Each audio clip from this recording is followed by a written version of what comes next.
There are secrets that are not buried with the dead. They breathe beneath the earth. They pulse in the blood of the living. There are stories that time refuses to forget. Stories written with pain, sealed with silence. Today we are going to Tlaxcala, to a place where the past is not past, where 300 years of supposed love created a cursed dynasty, a legacy that is neither land nor gold, but a disease, an end written in the genes. This is the story of the Alarcon family, and of the curse they inherited for loving each other too much. For loving each other. I am Padre del Valle, and this is Realidad Mexico. Before entering the shadows of this hacienda, I ask you for something. It's not a click. It's not a like. It's a commitment. If you believe that the truth must come out, no matter who it upsets, if you feel that the indifference of the authorities is a form of violence, if the silent suffering of a family hurts you as if it were your own, then subscribe. Be part of this community that refuses to turn a blind eye. Because the stories we tell here are not for entertainment. They are to awaken. Now, join me. The journey is dark. It all started with a file. A forgotten file in the basement of a hospital in Mexico City. Dust, dampness, the smell of paper surrendering to time. Doctor. Elena Serrano wasn't looking for anything. She was a geneticist, young, brilliant, full of that faith in science that sometimes blinds us to human madness. She was sorting through old cases for an epidemiological study, tedious work, names, dates, diagnoses, until a folder caught her eye. It was different, thicker, tied with string that fell apart when she touched it. The title was succinct. Alarcon Family. Tlaxcala. Unclassified hereditary condition. Inside were handwritten notes. The handwriting was that of doctors from another era. They spoke of a sleep disorder, of a sacred stillness, of young people who, upon reaching their 20s, began to fade away. First, a tremor in their hands. Then, a lost gaze. After that, silence. A catatonic state from which they never returned. It wasn't a disease in the reports. It was macabre poetry. A doctor in 1950 wrote, "They look like salt statues waiting for a tide that never comes." Another, in 1982, "They are cared for with a devotion that chills the blood. They are not seen as sick. They are seen as saints." The last note was from 1993. An attempt at genetic analysis. Failed. Primitive. But with a note in the margin. High consanguinity. Recurrent marriages between first cousins. Investigate lineage. After that, nothing. Silence. 25 years of absolute silence. For the system, the Alarcon family had ceased to exist. But for Elena, they had just been born. That night she didn't sleep. The file was on the table in her small apartment. Open, like a wound. The words of those doctors echoed in her head. Test, sacred stillness. Devotion that freezes the blood. The science in her sought a pattern, a gene, a defective protein. But her instinct told her otherwise. It told her that this wasn't just genetics. This was a secret kept for generations. She bought a bus ticket to Tlaxcala. She didn't tell anyone where she was going. What could she say? "I'm going to look for a ghost family on a hunch." They would think she was crazy. Sometimes, to find the truth, you have to be willing to look crazy. The road to the Alarcon ranch isn't on the map. She asked in the nearest town. The old folks looked at her suspiciously. The quiet ranch, said a toothless old man. No one goes there. Another waved her away, a sign to leave. Fear was a thick fog in that place. Finally, a young taxi driver agreed to take her, for triple the fare. I'll drop you at the entrance, doctor. I'm not going any further. They say the air there sickens the soul. The car drove along a dirt road. The trees closed in around them, forming a dark tunnel. The sun seemed unable to penetrate. And then she saw it. The hacienda. It wasn't imposing. It was old. Volcanic rock covered with moss. Windows like closed eyes. A silence that was not peace. It was absence. Elena felt a chill that was not from the weather. She got out of the taxi. The car turned around and disappeared, raising a cloud of dust. She was alone. The solid wooden gate was closed. There was no doorbell. There was no knocker. Just a small rope hanging down. She pulled it. The sound of a bronze bell echoed inside. A dead sound. She waited. 1 minute, 2, 5. Silence engulfed everything again. She thought about leaving, that it was all a fantasy, a mistake. Just as she was about to turn around, she heard the creak of a bolt. Slow, heavy, the gate opened. Just a crack. An elderly woman appeared in the doorway, white hair pulled back in a severe bun, a black dress immaculate. Her eyes were the darkest Elena had ever seen. "Yes?" said the woman. Her voice was like the rustling of dry leaves. "I'm Dr. Elena Serrano," said Elena, trying to keep her voice from trembling. "I'm from Mexico City. I'm investigating a medical history." The woman showed no surprise, no interest. She just looked at her, a slow, deep scrutiny, as if she could see through her skin, right to her intentions. "No one is sick here," said the old woman. "There is only peace here. I'd like to talk to you. I'm a geneticist. I think I can help." The woman sketched what might have been a smile, but it didn't reach her eyes. "You city people always think you can help," she said. "You don't understand anything." She paused. "My name is Inés de Alarcón. Come in, but leave your ideas of help at the door." The gate swung wide open. The interior was a courtyard bathed in a melancholy light. A dry fountain stood in the center. The air smelled of damp earth and wilted flowers.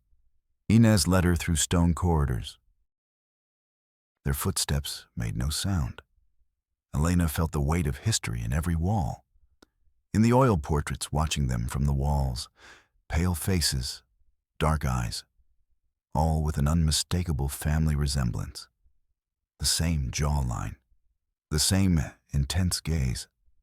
They came to a large hall, furniture covered with white sheets, ghosts of a past splendor. "What do you want to know, doctor?" asked Inés, sitting down in an armchair that creaked as if in complaint. Elena took out her notes. She talked about the file, about the symptoms, about the genetic pattern she suspected. She talked about science, about hope, about treatment. Inés listened without interrupting. Her face was a mask of stone. When Elena finished, silence filled the room. Inés stood up. "You talk about disease, about mistakes, about broken genes," she said, walking toward a door at the back of the room. "We're talking about something else." She put her hand on the doorknob. "We talk about a gift, about divine choice, about pure blood that refuses to mix with the world." She turned the handle. "Come, doctor, I'll show you our saints." Elena's heart stopped. She felt the cold metal of fear in the pit of her stomach. She followed Inés. The door opened onto a long corridor. But this one was different. It was lit by a soft light coming through tall stained glass windows. It didn't smell like dust. It smelled like lavender and clean. And there was a sound. A low, constant murmur. The rhythmic breathing of many people. The corridor ended in a large room.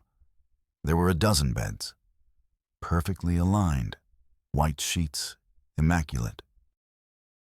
And in each bed, a person. Young people. Men and women. All between the ages of 20 and 30. Their eyes were open, fixed on the ceiling. Seeing nothing, they were breathing. Their chests rose and fell in a hypnotic rhythm. But they were absent. Living bodies inhabited by silence. Some had subtle deformities on their hands and feet. But their faces were serene, masks of incomprehensible peace. Elena stood frozen at the entrance. The air left her lungs. This was not a hospital. It was a living mausoleum. "They're beautiful, aren't they?" whispered Inez beside her. "They're in communion with God, free from the noise of this world." Elena couldn't speak. Her scientific mind was screaming. Muscle atrophy, neurodegeneration, persistent vegetative state. But her eyes saw something else. They saw care, cleanliness, the twisted love that sustained that scene. Next to each bed was a small table with a fresh flower. A young woman, perhaps a cousin or niece, wiped the forehead of one of the saints with a damp cloth. She did so with a tenderness that made Elena's blood run cold. Then Elena saw him in the last bed, near the window. A boy. He couldn't have been more than 19 years old. He wasn't completely still. His right hand was trembling. A slight, almost imperceptible tremor. And his eyes. For a second, his eyes met Elena's. And there was no peace in them. There was pure terror. Naked. A silent plea. A cry muffled by a body that no longer obeyed him. It was only a moment. Then his gaze was lost again in the void. But Elena had seen it. The truth. The truth hidden behind the myth of the saints. Elena felt the ground move beneath her feet. She leaned against the doorframe. The cold of the stone seeped through the fabric of her blouse. Her breath was a knot in her throat. The smell of lavender suddenly became nauseating, suffocating.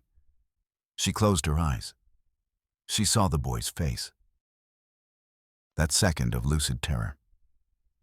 "This is not a blessing," a voice echoed in her head, her own voice. "This is a curse. It's a living tomb." She opened her eyes. She looked at Inez. The old woman was watching her with an eerie calm. "He is Mateo," said Inez, following her gaze. "He will soon find peace. He is the next chosen one." Chosen. The word hit Elena like a slap in the face. It was not a choice.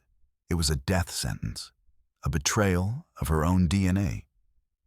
That night, in the guest room that Inez had assigned her, Elena could not sleep.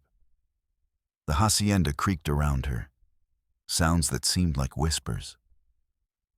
Inez had told her the story passed down from mother to daughter. The truth, according to them. It all began with love, Doctor. A love so great that it could not be contained by the rules of men. She spoke of two cousins, Rodrigo and Isabella de Alarcón, in the early 18th century. They loved each other in secret, a love forbidden, not by blood, but by the convenience of other alliances. They decided to marry, to unite their destinies and their lands, to keep the family name pure, the bloodline intact. Their first child was different, continued Inez, her gaze lost in a memory that was not hers. He was a quiet child, contemplative. He didn't cry. He just watched. At the age of 20, he entered the dream, The family was frightened. They called doctors. They called healers. No one knew what to say. But Rodrigo and Isabella refused to see it as a tragedy. "It's proof of our love," Rodrigo told his wife. "Our blood is so one that it has created a pure soul, a soul that does not need this world." And so the myth was born, the lie that became faith. His other children married among themselves, cousins with cousins, to protect the legacy, to honor the miracle. Each generation produced one or two saints. The family's wealth allowed them to hide them, to care for them, to venerate them. Inbreeding became a sacrament. Genetic disease became a sign of divine election. "We are not sick, doctor," Inez concluded that night, with steely conviction. "We are blessed. We are proof that true love transcends the flesh." Elena listened, and an abyss opened up inside her. Logic versus faith. Science versus 300 years of a beautiful and terrible lie. Elena left the estate at dawn. She managed to get a sample of Mateo's hair, a quick, furtive gesture while pretending to arrange his pillow. She could feel Inez's eyes on the back of her neck. She didn't say goodbye. She knew she would never be welcome there again. In a colleague's laboratory in Puebla, she worked day and night. The genetic sequencer hummed.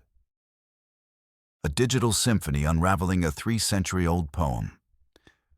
The results arrived one morning. On the computer screen, the truth was brutal, unequivocal.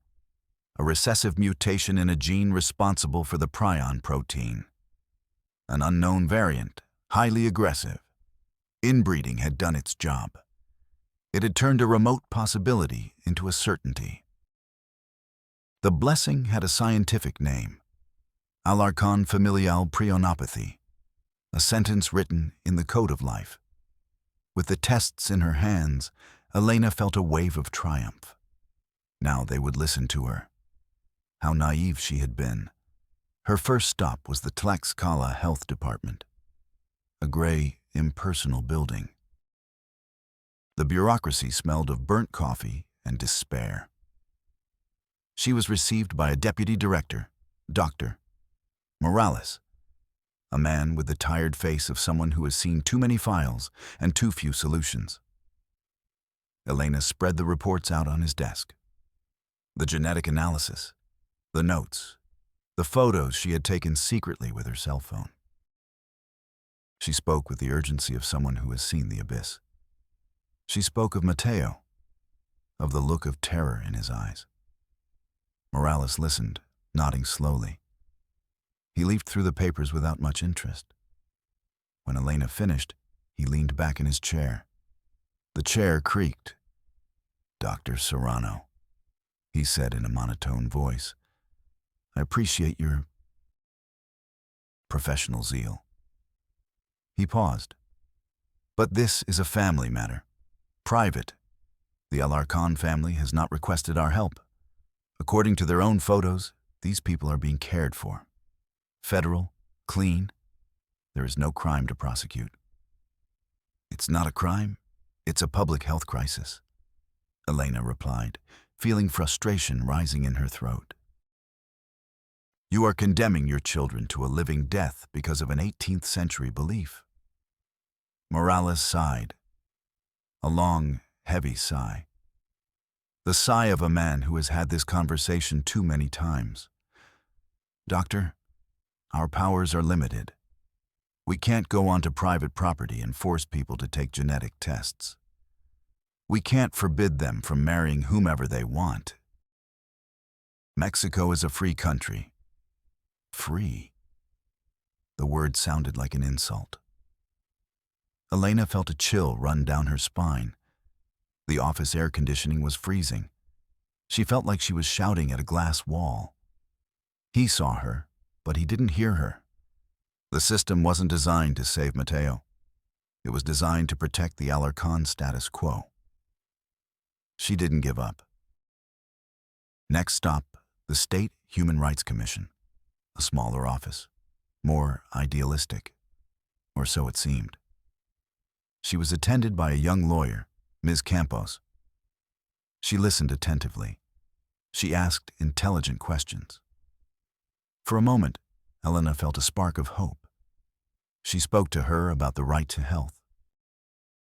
She spoke about the best interests of the child, even though Mateo was no longer a child.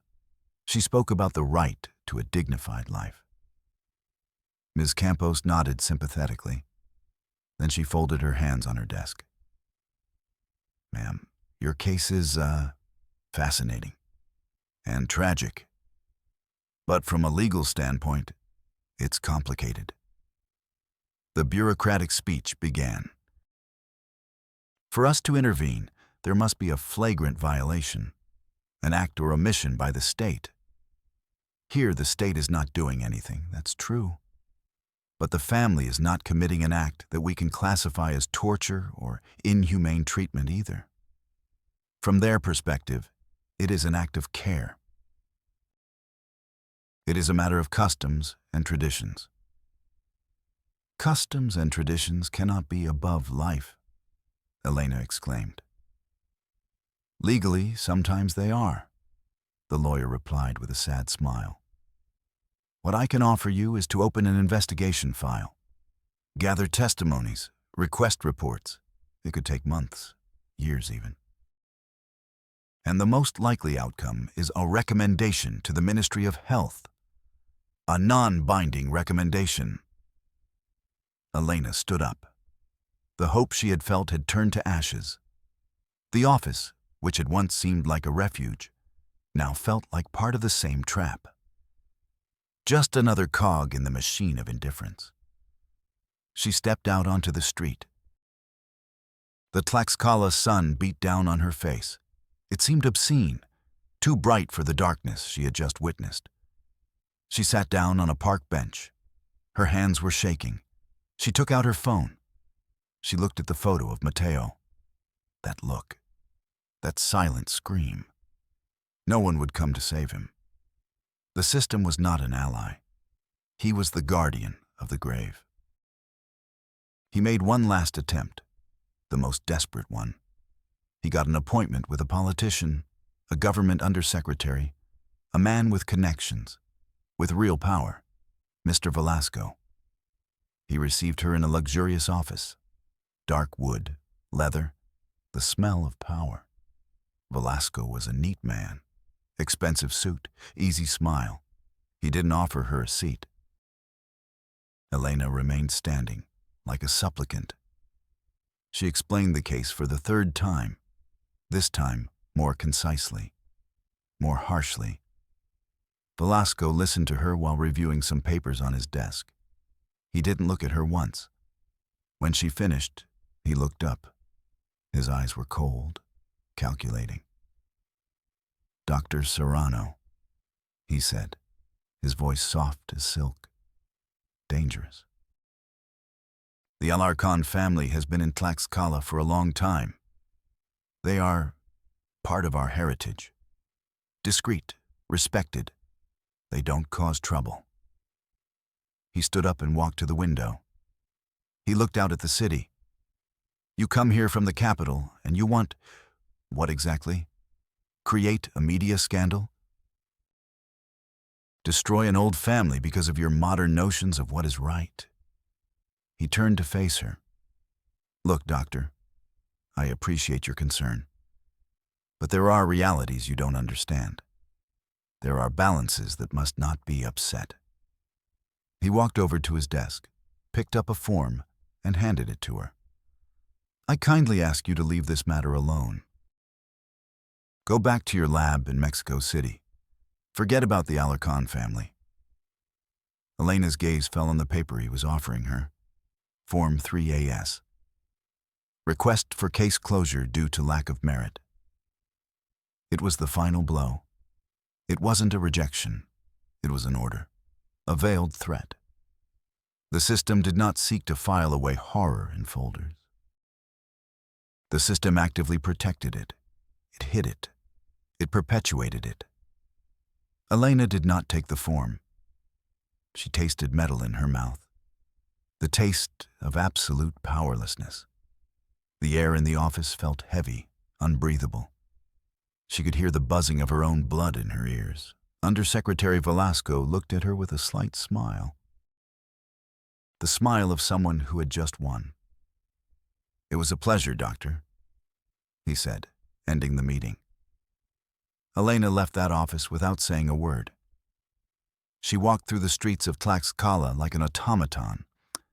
Every face she saw, every child who laughed, reminded her of Mateo, of the future Mateos who would play in the courtyard of that hacienda. Condemned, and the world would keep turning. The bureaucrats would keep stamping papers. The politicians would keep protecting their balance of power. And the saints of the Alarcon family would keep sleeping their eternal sleep, protected by the highest and strongest wall that exists: human indifference. Elena never returned to Mexico City. She rented a small room in Tlaxcala. She has not given up, but she is no longer the same. Her blind faith in science has been shattered. Her faith in the system has been pulverized. Now she fights with other weapons. She filters the story to local journalists, to human rights blogs. She raises awareness, little by little. She knows she cannot tear down the walls of the hacienda, but maybe, just maybe, she can open a crack, to let in a little light. Sometimes, at night, she drives down the dirt road. She stops at a safe distance, and she looks at the hacienda, a dark silhouette against the starry sky. Sometimes he sees a light come on in a window in the west wing, the wing of the saints. And he wonders about Mateo. He wonders if his gaze still screams, or if he has finally found the peace that Inez spoke of, the peace of silence, the peace of surrender. This is not a story with a happy ending, because it is not a story.